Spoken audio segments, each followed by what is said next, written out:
pollution et l'alcool tuent de la même façon, 48 000 décès par an en France. Et le tabac un peu plus, 78 000 décès par an. On est arrivé à un coût pour les pathologies émergentes, c'est-à-dire survenant dans l'année, qui se situe entre 1 et 2 milliards d'euros par an. C'est-à-dire que la pollution atmosphérique ajouterait chaque année 1 à 2 milliards d'euros aux dépenses de l'assurance maladie. Le principal, c'est la pollution au quotidien et la sommation de toutes les pollutions du quotidien.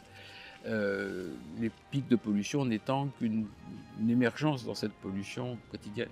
Seulement 5% des décès dus à la pollution et 7% des hospitalisations dues à la pollution peuvent être attribuées à des pics. Tout le reste peut être attribué à la pollution à long terme.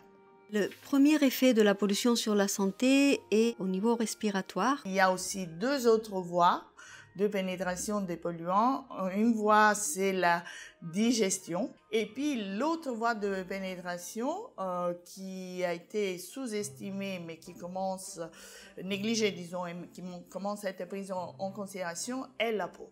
Dans ces pathologies, bien sûr, on a l'asthme, les bronchites aiguës, les bronchites chroniques, les bronchopnéopathies chroniques obstructives, les cancers du poumon et toutes les hospitalisations pour maladies respiratoires, mais aussi les hospitalisations pour maladies cardiovasculaires. Les mécanismes d'action de la pollution sont très bien connus aujourd'hui et ils ont établi une relation de nature causale entre l'exposition à la pollution et l'effet sanitaire. Et ce mécanisme, il est décrit comme une action de stress oxydatif au niveau cellulaire et une action pro-inflammatoire. Une action pro-inflammatoire au niveau de la cellule qui fait que cette pollution, même faible, mais tous les jours, au jour le jour, semaine après semaine, mois après mois, année après année, va avoir un effet irritatif, inflammatoire des cellules qui vont se fatiguer, qui vont vieillir de façon anticipée et qui vont même peut-être muter à des cellules malignes.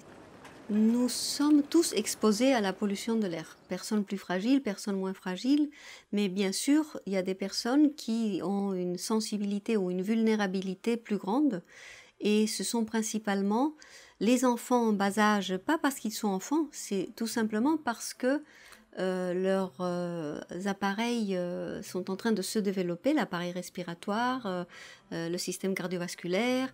Et quand ils sont enfants, ils ont un capital, par exemple, respiratoire qui va se produire pour toute leur vie.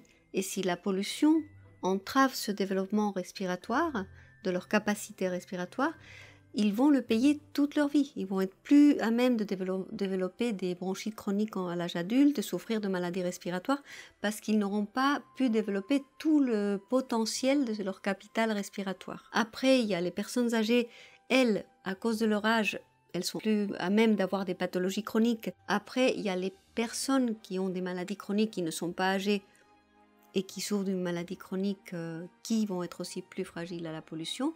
À côté de ce sujet plus susceptible, on a ce qu'on appelle les sujets plus vulnérables car ils sont exposés davantage à la pollution par rapport aux autres. Ce sont des inégalités de santé, ce sont les gens qui habitent à côté des axes routiers. Alors dans ce cas-là, le mécanisme est que ces gens sont trop exposés. Nous avons voulu répondre à la question des effets sur la santé de la pollution liée à trophique dans le cadre du projet AFECOM. Nous avons évalué que 50% de la population de ces villes habite à moins de 150 mètres d'un grand axe de circulation, première chose. Et à moins de 150 mètres d'un grand axe de circulation, il y a 15% de chances de plus de développer de l'asthme. Ça a un sens d'agir sur le trafic pour diminuer l'impact sanitaire de la pollution atmosphérique, mais encore faut-il avoir les bonnes cibles. C'est-à-dire qu'il faut cibler l'oxyde d'azote, les oxydes d'azote et en particulier le dioxyde d'azote, qui est un facteur important d'irritation des voies aériennes et aussi un facteur important de création de pollution secondaire particulière.